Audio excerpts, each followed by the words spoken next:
রাত প্রায় ৭টা। গাড়ি করে হাসপাতালে যাওয়ার উদ্দেশ্যে রওনা দিয়েছে ইনায়া। মনটা তার আজ ভীষণ বিষণ্ণ। আরুনা বেগমের অসুস্থতা আর শায়লা বেগমের এরকম কড়া কথা শুনে তার মন খারাপ লাগছে। যদিও ইনিয়ার মনে থাকা কষ্ট শেয়ার করার জন্য এখন কেউ নেই। বড্ড একা লাগে নিজেকে। সমস্ত দায়িত্ব, মিথ্যে নাটক আর ভালো থাকার অভিনয় করে এখন সে টায়ার্ড। গাড়িতে যখন ইনায়া উদাসীন হয়ে বসেছিল তখন হঠাৎ তার ফোনে কল আসে। হাসপাতালে থাকা ডাক্তার তাকে কল করেছে। যা দেখে ইনিয়া ভয় পেয়ে যায়। ডক্টর জরুরি প্রয়োজন ছাড়া তাকে কল দেয় না। তবে কি অরণ্য? ইনিয়া আর ভাবতে পারে না। সে তাড়াতাড়ি করে ফোন রিসিভ করে। ভয়াক্ত কণ্ঠে বলে, ডক্টর আপনি হঠাৎ কল করলেন? অরণ্য কি কিছু হয়েছে ডক্টর? ইনিয়া ম্যাম, ওই অরণ্য স্যার। অরণ্যর কি হয়েছে ডক্টর? আপনি অপেক্ষা করুন, আমি হাসপাতালে আসছি এক্ষুনি। ম্যাম, অরণ্য স্যারের জ্ঞান ফিরেছে। উনি কোমা থেকে বের হয়ে এসেছে। হোয়াট? ডক্টরে বলা কথাটা ইনিয়ার বিশ্বাস হয় না। প্রায় ২ বছর পর অরণ্য কোমা থেকে বের হয়ে এসেছে। এরপর ডক্টর বলেছে ইনিয়া তা শুনতে পায় না। তার কানে শুধু অরণ্যর নাম ভেসে আসছে। তার অরণ্য ফিরে এসেছে। এই কথাটা ভেবে ইনিয়ার মনে থাকা সমস্ত কষ্ট, দুঃখ, বিষণ্ণতা দূরে হয়ে যায়। তার উদাসীন মনে আবার সুখের আগমন হয়। অশ্রুঝরা দু আখিতে এখন শুধু অরণ্যকে দেখার অপেক্ষা করছে। ডক্টর অল্প সময় কথা বলে ফোন রেখে দেয়। ইনিয়া বুঝি ডক্টরের সব কথা শুনতে পায় নাই। ইনিয়া ফোন কানে ধরা অবস্থায় গাড়ির ড্রাইভারকে উদ্দেশ্য করে, ড্রাইভার গাড়ির গতি বাড়াও, তাড়াতাড়ি হাসপাতালে পৌঁছাতে হবে, কাম অন ফাস্ট। ড্রাইভার গাড়ির গতি বাড়িয়ে দেয়। ইনিয়া তাকে সর্বোচ্চ দ্রুত গতিতে গাড়ি চালানোর কথা বলে। গাড়ি এখন অনেক দ্রুত চলছে। হাসপাতাল থেকে প্রায় ৩০ মিনিট দূরে তারা রয়েছে। তবুও ইনিয়ার শান্তি লাগছে না। তার অপেক্ষার প্রহর যেন শেষ হচ্ছে না। ভালোবাসার মানুষকে একবার জড়িয়ে ধরার জন্য, তাকে এক নজর চোখে দেখার জন্য সে মন কতটা ছটফট করে তা ইনিয়া বুঝতে পারছে। ইনিয়া ফোন বের করে ইভানকে কল দেয়। ইভান এখনও কম্পিউটারে বসে কাজ করে যাচ্ছে। ফোনে অনবরত বেজে যাচ্ছে। ইভান বিরক্ত হয়ে পাশে থাকা ফোনে হাত নেয়। ফোনের স্ক্রিনে ইনিয়ার নাম্বার দেখে অল্প সময়ের জন্য অবাক হয়ে যায়। কারণ প্রায় ১৫ মিনিট আগেই ইনিয়ার সাথে তার কথা হয়েছে। এখন আবার ইনিয়া ফোন করছে। ইভান ফোন রিসিভ করে বলে, হ্যালো ইনিয়া, কি হয়েছে? ইভান ভাই, অরণ্য কোমা থেকে ফিরে এসেছে। ওর হুঁশ ফিরেছে। আমি হাসপাতালে যাচ্ছি, আপনিও আসেন। ইনি এত তাড়াতাড়ি করে কথাটা বলেছে যে ইভানের বুঝতেই অল্প সময় লাগে। এরপর যখন সে বুঝে যে অরণ্য জ্ঞান ফিরে এসেছে তখন সে খুশি হয়ে যায়। ইভান তার কাজ রেখে তাড়াতাড়ি রেডি হয়ে নিচে আসে। এরপর গাড়ি করে হাসপাতালের উদ্দেশ্যে বেরিয়ে যায় পরে। ইভান তাড়াহুড়া করে বের যাওয়ার জন্য বাড়ির অন্য সদস্যকে জানাতে পারে না। প্রায় ৩০ মিনিট পর ইনিয়া গাড়ি হাসপাতালে এসে পৌঁছায়। ইনিয়া গাড়ি থেকে নেমে প্রায় দৌড়ে হাসপাতালের ভিতরে চলে যায়। হাসপাতালের কেবিনের সামনে এসে উপস্থিত হয় ইনায়া। আজ প্রায় ২ বছর পর তার স্বামীকে সে সুস্থ অবস্থায় দেখবে। অন্যদিকে অরণ্য কোমা থেকে জ্ঞান ফিরে আসার পর শুধু ইনিয়ার নাম বলে যাচ্ছে। ডক্টর অরণ্যর জন্য অতিষ্ঠ হয়ে ইনিয়াকে ফোন করেছে। তাকে অরণ্যর পাগলামি করার কথা বলেছে। কেবিনের দরজার জোরে ধাক্কা দিয়ে ভেতরে ঢুকে যায় ইনিয়া। এরপর ছুটে যায় অরণ্যর কাছে। অরণ্য ইনিয়াকে ২ বছর পর দেখছে। সেই অ্যাক্সিডেন্টের সময় শুধু ইনিয়ার চেহারা দেখেছে সে। অরণ্য ইনিয়ার দিকে হাত বাড়িয়ে দেয়। সেটা অনুসরণ করে ইনিয়া শক্ত করে অরণ্যকে জড়িয়ে ধরে। তার বুকে হুমড়ি খেয়ে পড়ে। ইনিয়ার মাথাটা অরণ্য তার বুকে শক্ত করে চেপে ধরে। অঝরে কান্না করে যাচ্ছে ইনিয়া। তবে সেটা দুঃখের না, বরং সুখের কান্না। ইনিয়া কান্না করতে থাকে আর বলে, অরণ্য, আমি আপনাকে অনেক মিস করেছি। এতদিন আপনাকে ছাড়া আমি ভালো ছিলাম না। যাই হয়ে যাক না কেন, কখনো ছেড়ে যাবেন না আমায়, কথা দিন আমাকে। ইনিয়ার কণ্ঠে এমন আবেগময় কথা শুনে অর্ণর মন হৃদয় প্রশান্তিতে ভরে যায়। সে তার জীবনের যোগ্য একজন সঙ্গিনী পেয়েছে। যদি সে তার থেকে দীর্ঘ সময় দূরে থাকে তবুও তাকে ভুলে যাবে না। শুধু ২ বছর না, সারা জীবন তার অপেক্ষায় করবে। শুধু তাকে ভালোবেসে যাবে। অরণ্যর বুকে কান্না করা মেয়েটা তার বউ, যাকে সে নিজের থেকেও বেশি ভালোবাসে। অরণ্যর বুক থেকে মুখ তুলে ইনায়া, তারপর মুখের দিকে তাকিয়ে দেখে কত রাত হাসপাতালে এই নিথর দেহর দিকে ইনিয়া নির্বিকার তাকিয়ে থেকেছে। তার কণ্ঠে নিজের নাম শোনার জন্য আত্মনাদ করেছে, অপেক্ষা করেছে। হয়তো অভাগী ইনিয়ার কথার উপরওয়ালা শুনেছে এইবার, যার জন্য তার জীবনে থাকা সামান্য পরিমাণ সুখ কেড়ে নেয় নাই। অরণ্য ও ইনায়ার চেহারা ভালো করে লক্ষ্য করে। 2 বছর আগের ইনায়া আর এখনকার ইনায়ার মধ্যে কত পার্থক্য। তার চোখে মুখে কালো দাগ, মুখটা ফ্যাকাশে, নরম শরীরটা রোগা হয়ে গেছে। অসুস্থ হয়ে বিছানায় এতদিন সে শুয়েছিল না। ইনায়া তার অরণ্য বুঝতে পারে না, তবে ইনিয়ার প্রতি তার বড্ড মায়া হয়। মেয়েটাকে সে অতিরিক্ত কষ্ট দিয়ে ফেলছে। ইনিয়ার মুখের উপর পড়ে চুল অরণ্য সুন্দর করে কানের পিছনে গুজে দেয়। আজ তার বড্ড লোভ হচ্ছে ইনিয়ার এমন বিষণ্ণ মুখটা একবার তার ঠোঁট দিয়ে ছুঁয়ে দিতে। অরণ্য ইনিয়ার গাল দুইটা হাত দিয়ে আলতো করে ধরে, এরপর তার ঠোঁট দিয়ে ইনিয়ার চোখে, গালে, নাকে, সমস্ত মুখমণ্ডল জুড়ে ভালোবাসার পরশ দেয়।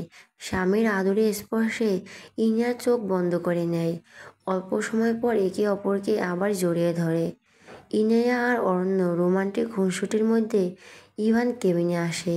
যেহেতু কেবিনের দরজা খোলা, তাই ইভান নক না করে ভিতরে ঢুকে পড়ে।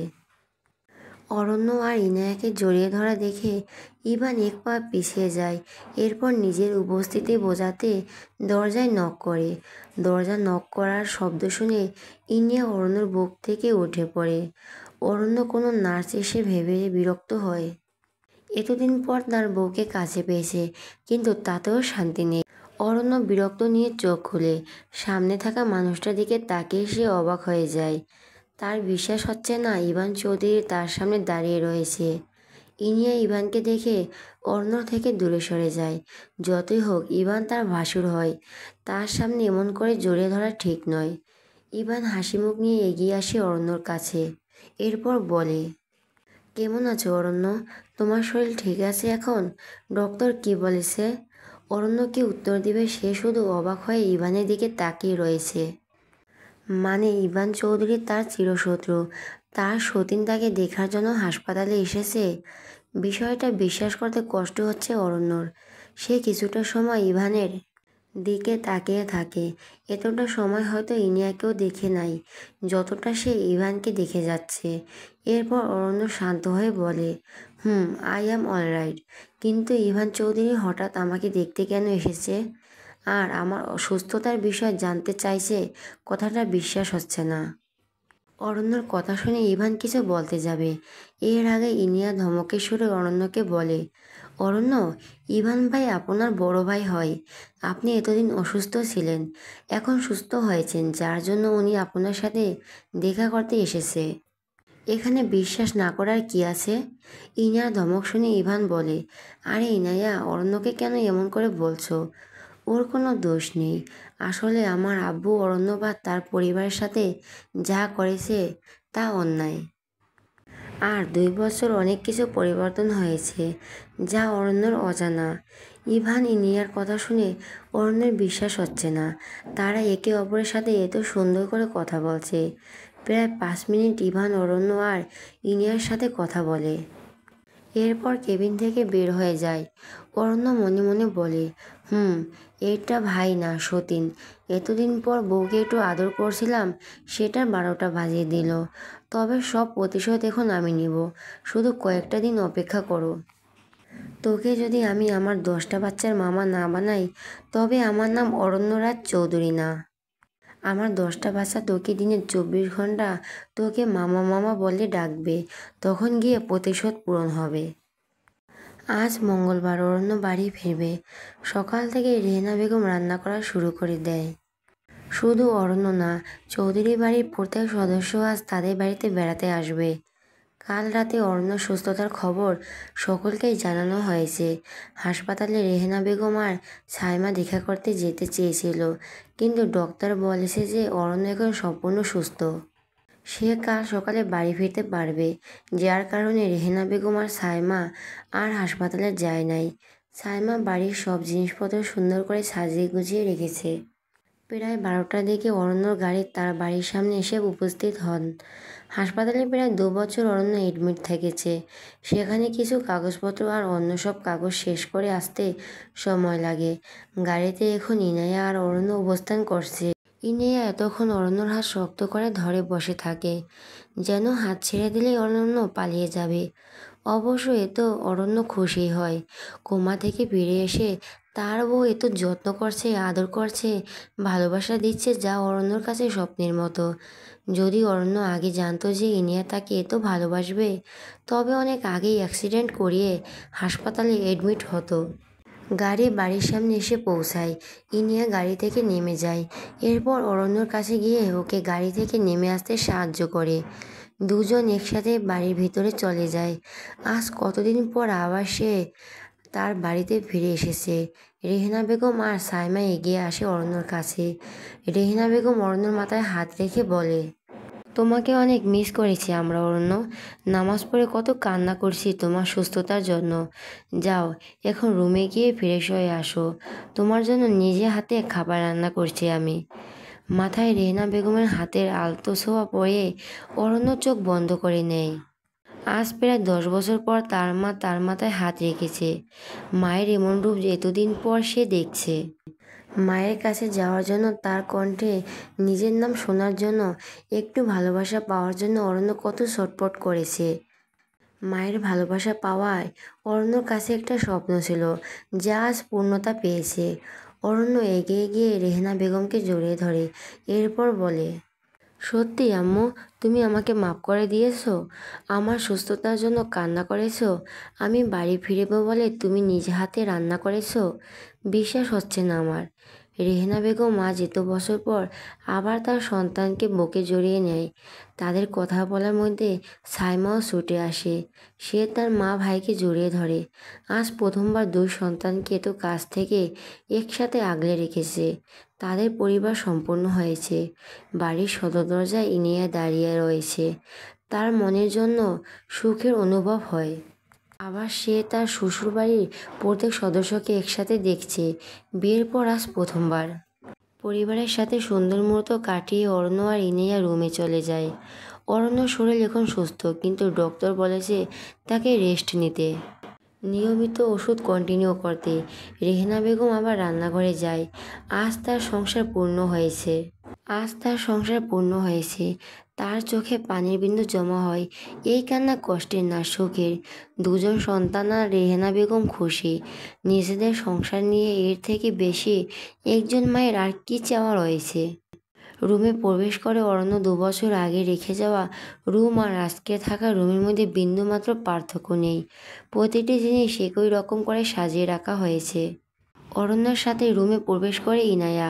অরণ্যকে তীক্ষ্ণ চোখে রুম পর্যবেক্ষণ করতে দেখে বলে, কি মিস্টার অরণ্যরাজ চৌধুরী, ঘরের সব জিনিসপত্র সুন্দর করে সাজানো আছে তো? 2টা বছর অনেক যত্ন করে রুমটা আগলে রেখেছে। ইনায়ার কথা শুনে অরণ্য হালকা টান দিয়ে ওকে নিজের কাছে নিয়ে আসে। এরপর দুষ্টু হাসি দিয়ে বলে, ম্যাডাম, শুধু কি ঘরের যত্ন করলে হবে? বড়োর বুঝি যত্ন করতে হবে না? চলুন না ইনায়া, একটু রোমান্স করি। অরণ্যের কথা শুনে ইনিয়া তাকে মৃদু ধাক্কা দিয়ে দূরে সরিয়ে বলে, হাসপাতাল থেকে এসেছেন, আগে গোসল করেন, ফ্রেশ হন। রান্নাঘরে যেতে হবে আমার, অনেক কাজ রয়েছে। ইনায়ার কথা শুনে অরণ্য অভিমান করে দূরে সরে যায়। অতীতে থাকুক বা বর্তমান, সবসময় তার বউ দূরে থাকতেই চায় তার থেকে। এতদিন পর জামাই কোমায় থেকে ফিরেছে।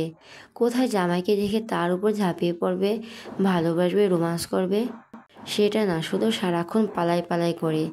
বাজার থেকে একটা রশি কিনে নিয়ে আসতে হবে। বউকে শক্ত করে রশি দিয়ে বেঁধে তারপর বাসর করব। রোমাঞ্চের সময় নো তিরিং বিরিং। বিছানায় বসে থাকে অরণ্য। তার ভাবনার মাঝে ইনিয়া চলে আসে ওয়াশরুমে। অরণ্যর অভিমান হয়েছে, সেটা ইনিয়া জানে, কিন্তু এখন যদি অরণ্যর সাথে রাগ ভাঙাতে যায়, তাহলে সে আর রান্নাঘরে যেতে পারবে না। রেহেনা বেগম একা রান্না করছেন, আর আজ চৌধুরী পরিবারের সকল সদস্য আসবে। কত কাজ রয়েছে। রেহেনা বেগম একা সব সামলে নিতে পারবে। যদি ইনিয়া রান্নাঘরে না যায়, তবুও কিছু বলবে না। ইনিয়ার শাশুড়ির ভাগ্য সবসময় ভালো। আরুনা বেগম যখন তার শাশুড়ি ছিল তখন সবসময় তাকে মেয়ের মতো করে আগলে রেখেছে। রেহনা বেগমও তার বিপরীত নয়। উনিও ইনায়া আর সাইমাকে সমান চোখেই দেখে, নিজের মেয়ের মতো করে ভালোবাসেন। তবুও ইনায়া এই বাড়ির বউ, তার একটা দায়িত্ব রয়েছে যা সে সবসময় পালন করে। অরণ্য যখন অসুস্থ হয়ে হাসপাতালে এডমিট ছিল তখন ইনিয়া অফিস সামলাতে হয়েছে, যার কারণে সে বাড়ির কাজে সময় বেশি দিতে পারতো না। তবে রাতে অফিস থেকে ফিরে ডিনারে সেই তৈরি করত। রন্ধনের দিন বাড়ির যাবতীয় কাজ আর রান্না ইনায়াই করে। রেহনা বেগম তাকে নিষেধ করেছে, তবুও ইনায়া করে। বিছানায় বসে রয়েছে অরণ্য। এমন সময় তার রুমে আয়ান প্রবেশ করে। হাসপাতাল থেকে বাড়ি ফেরার সময় আয়ান ঘুমিয়েছিল, যার কারণে তার সাথে দেখা হয় না। এত ঘটনার মধ্যে সাইমার যে গর্ভবতী ছিল সেটা অরণ্য বলে গেছে। আয়ান ছোট ছোট পা ফেলে রুমে আসে। বিছানায় অন্য একজন পুরুষকে শুয়ে থাকতে দেখে অবাক হয়। তার জন্মের পর অরণ্যকে সে কখনো দেখে নাই, যার কারণে সে তাকে চিনতে পারে না। আয়ান বলে, মাম্মা মাম্মা কোথায় তুমি? হঠাৎ কোনো বাচ্চার মুখে মাম্মা ডাক শুনে অরণ্য ভুরু কুঁচকে সেই দিকে তাকিয়ে দেখে দরজার কাছে এক বাচ্চা ছেলে দাঁড়িয়ে রয়েছে। আয়ান রুমের চারপাশে ইনিয়াকে খোঁজার চেষ্টা করছে। অরণ্য বাচ্চাকে হাতের ইশারায় ডাক দেয়। আয়ান অরণ্যর কাছে যায়। অরণ্য বলে, এই বাবু তুমি কে? কাকে মামা বলে ডাকছো? অরণ্য মনে করে কোনো কাজের লোকের ছেলে হবে হয়তো। আয়ান বলে, আমি বাবু নই, আমায় আয়ান। মামা কোথায়? তুমি আমার মাম্মার রুমে কি করছো? ওকে আয়ান, এটা তোমার মাম্মার রুম নয়। তোমার মাম্মা হয়তো অন্য রুমে রয়েছে, সেখানে যাও। আয়ান জেদ দেখিয়ে বলে, না এইটাই আমার মাম্মার রুম। তুমি পচা আঙ্কেল, আমার মাম্মার রুম থেকে যাও। মাম্মা কোথায় তুমি? আয়ান আশেপাশে ইনিয়াকে না দেখে কান্না করে দেয়। অন্য বাচ্চার কান্না করা দেখে বলতে থাকে, আরে বাবু তোমার মাম্মাকে? আচ্ছা তোমার মাম্মার নাম কি? ইনায়া। আয়ানের মুখে ইনিয়ার নাম শুনে অরণ্য অবাক। বাচ্চা ছেলেটা ইনিয়াকে মাম্মা বলে ডাকছে কেন? 2 বছর আগে ইনিয়ার বাচ্চা পেটে ছিল না? আর থাকবে কি করে? তাদের তো বাসরই হয় নাই। যাহ, বউ তার কাছ থেকে আসলে দূরে সরে যায়। কোথাও ইনিয়ার অন্য জায়গায় বিয়ে হয়ে যায় নাই তো? না না, বিয়ে হয়ে গেলে নিশ্চয়ই অরণ্যর জন্য হাসপাতালে ছুটে যেত না। আয়ান এমন চুপচাপ থাকতে দেখে অরণ্যকে বলে, কি হয়েছে মামা, তুমি এখন চুপ করে আছো কেন? বলো না মাম্মা কোথায়? আয়ানের কথা শুনে এখন নিজের উপরই কষ্ট লাগছে অরণ্যের। তার স্বপ্ন ছিল তার 10টা বাচ্চা হবে আর সব বাচ্চা ইভানের মুখে মামা বলেই ডাকবে, কিন্তু এখন তার বউয়ের বাচ্চা তাকে মামা বলেই ডাকছে। এই জন্য মানুষ বলে অন্যজনকে বিপদে ফেলার চেষ্টা করলে উল্টো নিজেকে বিপদে পড়তে হয়। অরণ্য বলে, এই বাচ্চা তুমি আমার বউকে মামা বলে ডাকবে না। ইনায়া শুধু আমার বাচ্চা মামা হবে। আয়ান অরণ্যর ধমক শুনে কান্না করে দেয়। ওয়াশরুম থেকে আয়নের কান্নার আওয়াজ শুনে ইনিয়া বের হয়ে আসে। ওয়াশরুমের দরজা খুলে ইনিয়াকে বের হয়ে আসতে দেখে আয়ান তার কাছে যায়, ছুটে যায়। ইনিয়া আয়ানকে কোলে তুলে নেয় আর বলে, কি হয়েছে আয়ান বাবা, কান্না করছো কেন? কে বকা দিয়েছে তোমাকে? কারে তো সাহস আমার আয়ান বাবুকে বকা দেয়? ইনায়ার কথা শুনে অরণ্যর মনে হয় হার্ট অ্যাটাক করবে। বউ তার বেঈমান নারী। আয়ান কান্না করা 2 চোখের অভিমানী স্বরে অরণ্য দিকে আঙ্গুল দেখিয়ে বলে, মাম্মা, এই পচা মামা আমাকে বকা দিয়েছে, বলে তুমি নাকি আমার মাম্মা নও, আর আমাকে অনেক জোরে ধমক দিয়েছে। আয়ানকে অরণ্য বকা দিয়েছে কথাটাই ভেবে ইনিয়া অরণ্য দিকে তাকিয়ে বলে, অরণ্য, আপনি আয়ানকে বকা দিয়েছেন কেন? জন্মের পর প্রথমবার ভাগ্নাকে দেখলেন আর ওকে বকা দিলেন? মামা হয়ে এমন ধমক কেন দিয়েছেন? ইনিয়ার কড়া কণ্ঠ সম্পূর্ণ শোনে নাই অরণ্য, শুধু মামা শব্দটা শুনেছে। মামা মানে? অরণ্য বলে, মামা মানে? কি মামা মানে? সাইমার ছেলে কি আপনাকে মামা বলে ডাকবে না? সাইমার কথা শুনে অরণ্যর মনে পড়ে যায় কোমা যাওয়ার আগে সাইমা গর্ভবতী ছিল আর সে কোমা থেকে 2 বছর। এখন অরণ্য সবটা বুঝতে পারে। আয়ান হয়তো ইনিয়াকে আদর করে মামা বলে ডাকে। ইনিয়া আয়ানকে কোলে নিয়ে আসে। অরুণর কাছে। এরপর ওর কোলে দিয়ে বলে, আয়ান উনি তোমার মামা হয়, আর এখন মামা আর আয়ানকে বকা দিবে না, খুব আদর করবে। অরণ্য আয়ানকে কোলে নেয়। এর চেহারা ভালো করে দেখে সত্যি ও সাইমার ছেলে। ছোটবেলার সাইমার মুখ অনেকটা আয়নের মতো ছিল। অরণ্য বলে, সরি আয়ন বাবু, মামা তোমাকে বকা দিয়েছে, কিন্তু মামা এখন আর তোমাকে বকা দিবে না, অনেক আদর করবে, চকলেট দেবে, ঘুরতে নিয়ে যাবে। সত্যি মামা? হুম, সত্যি। আয়ান আর অরণ্য একসাথে সময় কাটায়। অন্যদিকে অরণ্য গাড়ির অ্যাক্সিডেন্ট জেলও করিয়েছে, আর সে জেলখানা থেকে ছাড়া পেয়েছে। তার নাম জামিল।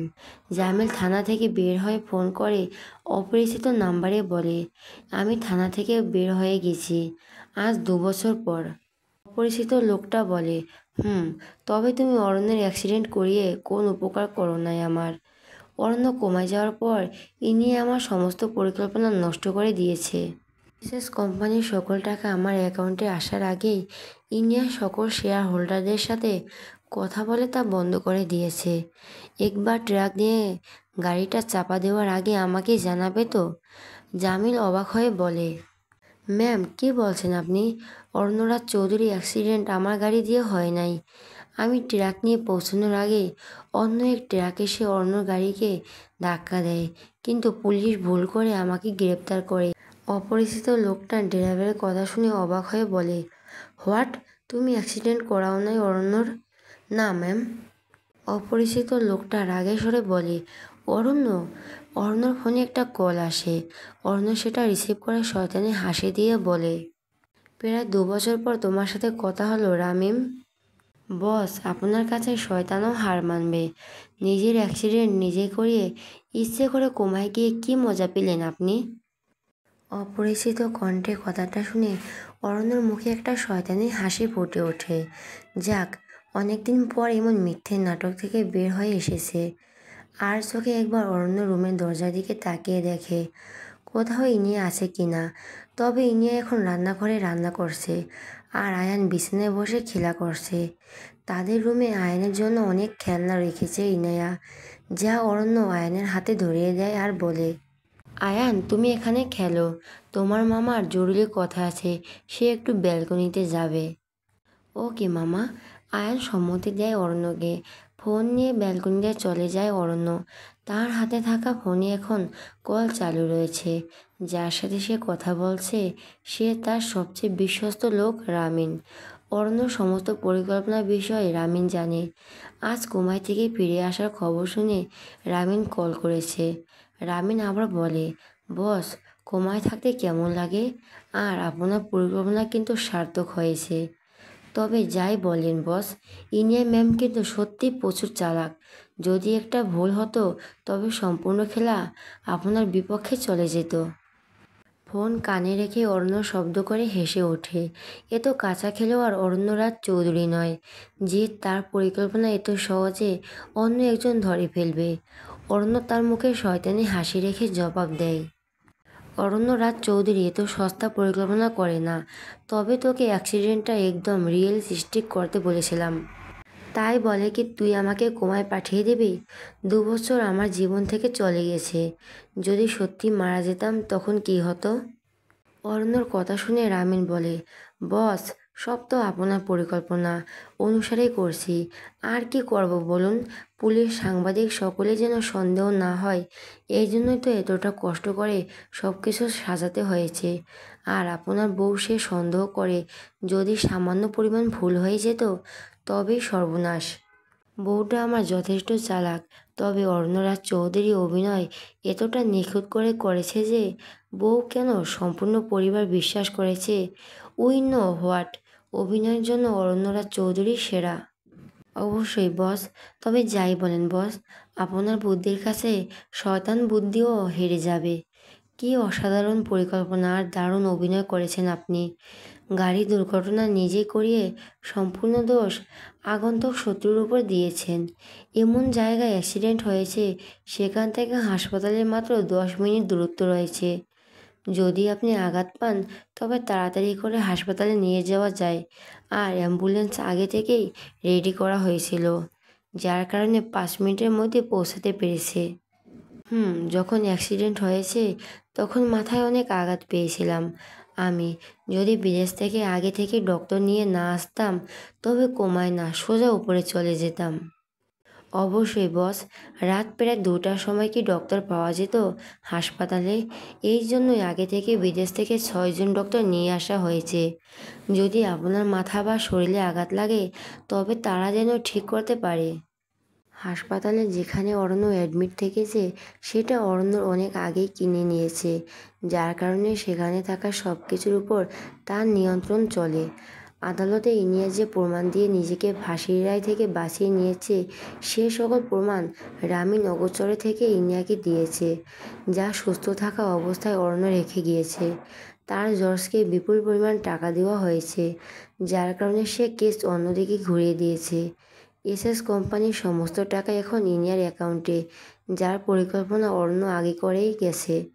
রামেশ শুধু অরণ্যর কথা অনুসারে কাজ করে গেছে আর ইনিয়ার আড়াল থেকে তাকে সাহায্য করেছে। সব পরিকল্পনা এত নিখুঁত করে সাজিয়ে রেখেছে অরণ্য। শুধু ইনিয়া নয়, প্রতিটি সদস্য তাকে বোকার মতো বিশ্বাস করেছে। আবার সেই প্রধান নায়ক। গাড়ি দুর্ঘটনার ফলে ইনিয়ার মায়া জন্মে গিয়েছে অরণ্যর প্রতি। রেহেনা বেগম তার ছেলেকে ক্ষমা করে দিয়েছে। সাইমা তার ভাই থেকে সকল দূরত্ব মিটিয়ে তার কাছে চলে এসেছে। মিলন চৌধুরী আর আরুনা বেগম ঠিক কেমন মানুষ তা অরণ্য জানতে পেরে গেছে। হাসপাতালে ইনিয়ার কান্না করা, অরণ্যর জন্য ছটফট করা দেখে বুঝে গেছে ইনিয়া অরণ্যকে ভালোবাসে। এসএস কোম্পানির সকল মিথ্যে মামলা থেকে ইনিয়া মুক্তি পেয়ে গেছে আর শহরের সকল সংবাদ মাধ্যমে অরণ্য দুর্ঘটনা অনেক ভয়াবহ করে সম্প্রচার করা হয়েছে, যার ফলে জনগণ সহ সকলের তার প্রতি মায়া হয়েছে। আর এসএস কোম্পানির কাণ্ডে যারা ইনিয়াকে ঘৃণা করত, স্বামীর অসুস্থতা আর ইনিয়াকে এমন অবস্থা দেখে তাদের মনে মায়া হয়েছে। সুতরাং সম্পূর্ণ পরিকল্পনা সফল, যাকে বলে হিট। প্রায় 10 মিনিট ব্যালকনিতে অবস্থান করে অরণ্য। রামিনের সাথে তার অনেক আগেই কথা বলা শেষ হয়ে গেছে। হঠাৎ পিছন থেকে এক হাত আষ্টে পৃষ্ঠে জড়িয়ে ধরে অরণ্যকে। সমগ্র বুক জুড়ে হাতের বন্ধন ঘিরে রয়েছে, যা অনুভব হওয়া মাত্রই মৃদু হাসি ফুটে ওঠে অরণ্যর মুখে। অল্প সময় সে প্রিয়তমার আলিঙ্গন উপভোগ করে, এরপর হাত ধরে তাকে সামনে নিজের কাছে নিয়ে আসে। অরণ্য বলে, কী ব্যাপার ইনায়া, আজ স্বামীকে তো ভালোবাসা দিচ্ছেন? কোথাও শত্রুর প্রেমে পড়ে যাননি তো? শত্রুর প্রেমে তো অনেক আগেই পড়ে গেছি। নিজের সমস্ত নারী সত্তা দিয়ে তাকে স্বামীরূপে গ্রহণ করেছি। বাহিরে থাকা উষ্ণ বাতাসে ইনিয়ার কপাল থাকা চুল উঠছে, যা অরণ্য তার আলতো হাতে কানের পিছনে গুঁজে দেয়। ইনিয়া মিটমিট করে তাকিয়ে দেখে যাচ্ছে তার যত্ন করা স্বামী নামক পুরুষকে।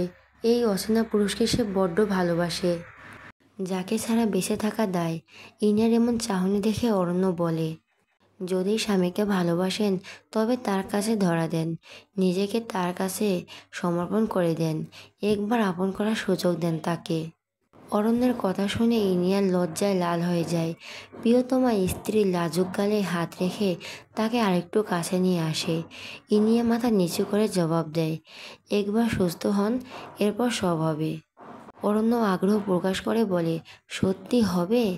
ইনিয়া আবার মাথা নিচু করে জবাব দেয়, হবে। লজ্জা মিশ্রিত মুখে অদ্ভুত সুন্দর লাগছে ইনায়াকে। অরণ্য মুগ্ধ হয়ে অল্প সময় তাকিয়ে থাকে, যেন সামনে থাকা নারী রূপে সে ঝলসে যাবে।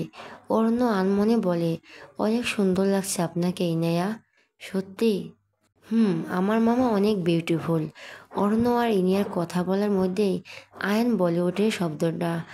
এরপর সে আসে ইনিয়ার কাছে, সযত্নে আয়ানকে কোলে তুলে নেয় ইনায়া। অরণ্য তাদের কাণ্ড দেখে হেসে ফেলে, এরপর বলে, আয়ান বাবু, শুধু কি তোমার মাম্মা বিউটিফুল, তোমার মামা বুঝি সুন্দর না? আয়ান বাচ্চাদের মতো কণ্ঠ করে বলে, আমার মামাও অনেক সুদর্শন। চৌধুরী বাড়ির সকল সদস্য আজ অরণ্য বাড়িতে এসেছে। বসার ঘরে সকলে আড্ডা দিচ্ছে। রেহেনা বেগম আর আরুনা বেগম রান্নাঘরে সব জিনিসপত্র নিয়ে আসছে। যদিও আরুনা বেগম আত্মীয়, তবুও উনি ঘরের কাজ করছেন। ইনায়া আর সাইমা অন্য সব আয়োজন করছে। ইভান, মিলন সাহেব আর সাইমার স্বামী তারা একসাথে আড্ডা দিচ্ছে। অরণ্য উপর থেকে তাদের দেখে যাচ্ছে। আজ কতদিন পর তার স্বপ্ন সত্যি হয়েছে। তার পরিবার আবার একসাথে হয়েছে। 2 বছর কোমায় থাকা সার্থক হয়েছে।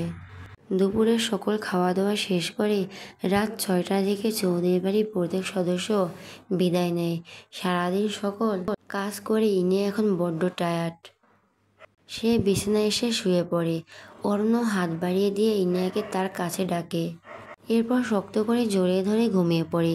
ইনিয়া এখন ঘুমিয়ে রয়েছে আর অরণ্য তার মাথায় হাত বুলিয়ে দিচ্ছে। রাতের আকাশে চাঁদ দেখায় ব্যস্ত ইভান। অফিসের কাজ থেকে অবসর নিয়েছে আসছে। হঠাৎ ইভান অনুভব করে তার পাশে একজন নারী অবস্থান করেছে। অপরিচিত নারীর শরীর থেকে আসা মিষ্টি সুবাস তার বড্ড পরিচিত। ইভান হাসি মুখে বলে, পূর্বা, তুমি এত রাতে ছাদে কেন? পূর্বার শরীর অসুস্থ থাকার কারণে সে অরণ্যর বাড়িতে যাওয়ার হয় নাই। পূর্বা 1 কাপ কফি ইভানের দিকে এগিয়ে দেয়। কফির বড্ড প্রয়োজন এখন। ইভানের যা হয়তো পূর্বা বুঝে গেছে। পূর্বা হেসে বলে, রাতের আকাশে চাঁদ দেখার জন্য এসেছি। ভীষণ একা একা লাগছিল আমার। থেকে যাও তুমি। সারা জীবন? ইভান অবাক হয়ে বলে, মানে? পূর্বা বেখেয়ালি হয়ে বলে, সব কথা বলে না হৃদয়, কিছু কথা বুঝে নিতে হয়। সকাল 9টা, জানালা ভেদ করে রোদের আলো রুমে এসে পড়েছে ইনিয়ার। ঘুমন্ত ইনিয়া পিটপিট করে চোখ খুলে তাকায়। সে নিজেকে অরণ্যর বুকে আবিষ্কার করে। আষ্টে পিঠে জড়িয়ে ধরে রেখেছে অরণ্যকে, যেন হাতের বাঁধন ছেড়ে দিলেই অরণ্য পালিয়ে যাবে। আজ প্রায় 2 বছর পর এমন সকাল ইনিয়ার জীবনে এসেছে। কতদিন অপেক্ষা করেছে শুধু এই সকালের জন্য। অল্প সময় ঘুমন্ত অরণ্যকে দেখে সে একবার ঘড়ির দিকে খেয়াল করে, দেখে সকাল 9টা। সর্বনাশ, সকাল 9টা বেজে গেছে আর ইনি এখনও ঘুমিয়ে রয়েছে। আজ অফিসের মিটিং রয়েছে তার, তাড়াতাড়ি সেখানে যেতে হবে। আজ সকালে নাস্তা তৈরি করার পরিকল্পনা করেছিল ইনায়া, কিন্তু এখন মনে হয় সেটা আর সম্ভব নয়। সকাল 9টা যেহেতু বেজে গেছে, নিশ্চয়ই রেহানা বেগম রান্না করে ফেলছেন। বিছানা ছেড়ে উঠে দাঁড়ায় ইনায়া। এরপর ফ্রেশ হওয়ার জন্য ওয়াশরুমে চলে যায়। কিন্তু অরণ্য এখনও বিভোর হয়ে ঘুমিয়ে রয়েছে, যার কারণে তার অসুস্থতার জন্য ঘুমের ওষুধ দিয়েছে। আর অরণ্য সম্পূর্ণ সুস্থ হতে বেশ কয়েকদিন সময় লাগবে। এতদিন সে অফিসে যাবে না, বাড়ি থাকবে, রেস্ট নেবে। আর সে যেতে চাইলেও ইনিয়া তাকে যাওয়ার অনুমতি দিবে না। প্রায় 20 মিনিট পর ওয়াশরুম থেকে বের হয়ে আসে ইনায়া। অফিসের কাজ শেষ হতে প্রায় রাত হয়ে যাবে। তখন গোসল করার সময় থাকবে না, যার জন্য সে এক্ষুনি গোসল সেরে নেয়। এরপর আয়নার সামনে দাঁড়িয়ে ভেজা চুল টাওয়ার দিয়ে মুছতে থাকে। সামান্য তৈরি হয়ে নিচে চলে যাবে সে, কিন্তু যাওয়ার আগে অরণ্যকে ঘুম থেকে উঠানো দরকার। বিছানার কাছে এগিয়ে যায় ইনায়া। এরপর আলতো করে ভেজে যাওয়া হাতে অরণ্যর মাথায় হাত রাখে, শান্ত স্বরে ডাক দেয়, সকাল 9টা বেজে গেছে অরণ্য, ঘুম থেকে উঠুন। সকালের খাওয়া দাওয়া শেষ করে ওষুধ খেতে হবে আপনাকে।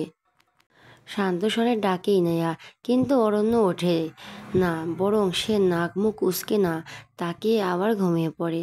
অরণ্য বাচ্চাদের মতো এমন আচরণ দেখে ইনিয়া হেসে ফেলে। ঘুমন্ত অবস্থায় অরণ্যকে অদ্ভুত সুন্দর দেখায়। পুরুষ মানুষ কি এত সুন্দর হতে পারে, সেটা বোধহয় তার স্বামীকে না দেখতে সে জানতে পারতো না। কিন্তু এখন স্বামীর রূপের প্রেমে যাওয়া বাদ দিয়ে তাকে উঠাতে হবে। ইনিয়া এখন সামান্য জোরে ডাক দেয় অরণ্যকে, অরণ্য, ঘুম থেকে উঠুন। অরণ্য। গম্ভীর কণ্ঠে ইনিয়ার ডাক শুনে অরণ্যর ঘুম ভেঙে যায়। ঘুমন্ত অবস্থায় বিরক্ত হয়ে চোখ খুলে তার সামনে তাকিয়ে, অরণ্য, ঘুম থেকে উঠুন। অরণ্য। গম্ভীর কণ্ঠে ইনিয়ার ডাক শুনে অরণ্যর ঘুম ভেঙে যায়। ঘুমন্ত অবস্থায় বিরক্ত হয়ে চোখ খুলে তার সামনে তাকিয়ে দেখে ইনিয়া বসে আছে সেখানে। এতক্ষণে বিরক্ত মাখা মুখ মুগ্ধতায় ছুঁয়ে যায়। সদ্য গোসল করে আসা নারী রূপে উন্মাদ হয়ে যায় অরণ্য। সৃষ্টিকর্তার এক নিখুঁত সৃষ্টি তার বউ, যার রূপ আর লাবণ্য যেন অফুরন্ত, যেন জান্নাতের হুর, যার প্রেমে অরণ্য হাজারবার শতবার পড়তে রাজি। অরণ্য তার লোভনীয় দৃষ্টি দিয়ে ইনায়ার সমস্ত শরীর একবার পর্যবেক্ষণ করে। অস্বস্তি বোধ করে ইনায়া। আজ ইনিয়াকে ছুঁয়ে দেওয়ার তীব্র ইচ্ছে করছে অরণ্যের। অবশ্যই ইনিয়ার প্রতি তার অধিকার রয়েছে, বউ হয় তার সম্পূর্ণ হালাল বস্তু। অরণ্য এক টান দিয়ে নিজের কাছে নিয়ে আসে ইনায়াকে। বিছানা এক ধাক্কায় ফেলে দেয় ইনিয়ার সম্পূর্ণ শরীর। অরণ্য তার উপর ঝুঁকে যায়। ইনিয়ার নিঃশ্বাসের গতি বেড়ে যায়। হার্টবিট যেন এখন রেলের গতিতে ছুটে চলছে, যা অরণ্য অনুভব করতে পারছে। সামান্য ছোঁয়ায় তার বইয়ের যে অবস্থা করেছে, যদি সম্পূর্ণ শরীর জুড়ে অরণ্যর হাতের বিচরণ চলে তখন কী অবস্থা হবে ইনায়ার। সম্পূর্ণ গাল লাল হয়ে যাচ্ছে ইনায়ার লজ্জায়, যেন ওর গাল নয় বরং টমেটো। অরণ্য তার হাত দিয়ে ইনায়ার গাল ছুঁয়ে দেয়, এরপর এগিয়ে যায় সেখানে। দীর্ঘ সময় ধরে গাল চুম্বন করে সেখানেই প্রায় শতখানেক বার ঠোঁট ছুঁয়ে দেয়। ইনিয়ার সঙ্গে সঙ্গে অরণ্যর গলায় হাত রাখে। অরণ্য ইনিয়ার কানের কাছে গিয়ে মাতাল করা কণ্ঠে বলে, শত্রু হয়ে জীবন এসেছেন, বউ হয়ে থেকে যান। সারা জীবন ভালোবাসা আর যত্ন করে দিয়ে আগলে রাখবো, কথা দিলাম। ভালোবাসি বউ, অনেক ভালোবাসি তোমায়। ইনিয়া ভালোবাসি শব্দটা শুনে মনটা জড়িয়ে যায়। তার সমস্ত শরীর কেঁপে ওঠে, কম্পিত ঠোঁটে আঙ্গুল ছুঁয়ে দেয় অরণ্য। এরপর অগ্রসর হয়ে সেই দিকে যখন ইনিয়ার একদম কাছে গিয়ে ঠোঁটে ঠোঁট মিলিত করবে, হঠাৎ করে তখন দরজা করার শব্দ শোনা যায়। অরণ্য যথেষ্ট বিরক্ত হয়, সম্পূর্ণ মুড নষ্ট করে দিয়েছে তার। বাইরে থেকে সাইমা ডাক দেয়, ইনায়া তুমি কি এখনো ঘুম থেকে ওঠো নাই? আজকে না তোমার অফিসে মিটিং রয়েছে? ইনায়া। অফিসের মিটিং শব্দটা শুনে ইনিয়ার হুঁশ ফিরে আসে। তার দেরি হয়ে যাচ্ছে, এখন যদি অরণ্যর সাথে থাকে তবে তার মিটিং মিস হয়ে যাবে। শরীরের উপর থেকে ধাক্কা দিয়ে অরণ্যকে উঠিয়ে দেয় ইনায়া। এরপর তাড়াহুড়ো করে বের হয়ে যায়। বিরক্তি নিয়ে বিছানায় শুয়ে পড়ে। অরণ্য দরজা খুলে দেয় ইনায়ার। সাইমা বলে, এত দেরি কেন করলে ঘুম থেকে উঠতে? আম্মু কখন থেকে খাবার খাওয়ার জন্য ডেকে যাচ্ছে তোমাদের। তাড়াতাড়ি নিচে যাও, না হলে কিন্তু বকা খাবে। রেহেনা বেগম সকলের খাওয়া দাওয়া ব্যাপারে যথেষ্ট কড়া। সাইমার সাথে ইনিয়া নিচে চলে যায়, তবে আয়ান তার মামার ঘরের ভিতরে আসে। এতক্ষণ সাইমার কোলে ছিল সে। বিছানায় উপরে হয়ে শুয়ে পড়ে অরণ্য। বাড়ির প্রত্যেক সদস্য তার শত্রু। বউ এমনি তার থেকে দূরে দূরে থাকে, আর যখন বউ তার কাছে আসতে চায় তখন বাড়ির কেউ এসে বিরক্ত করে। মনে হয় না এই জন্মে অরণ্যের বাসর হবে। বিয়ের প্রায় 3 বছর হয়ে গেল, কিন্তু এখনো বাসর হলো না। কী দুঃখের বিষয়। আয়ান রুমে প্রবেশ করে বিছানায় শুয়ে থাকা অরণ্যের কাছে ছুটে যায়।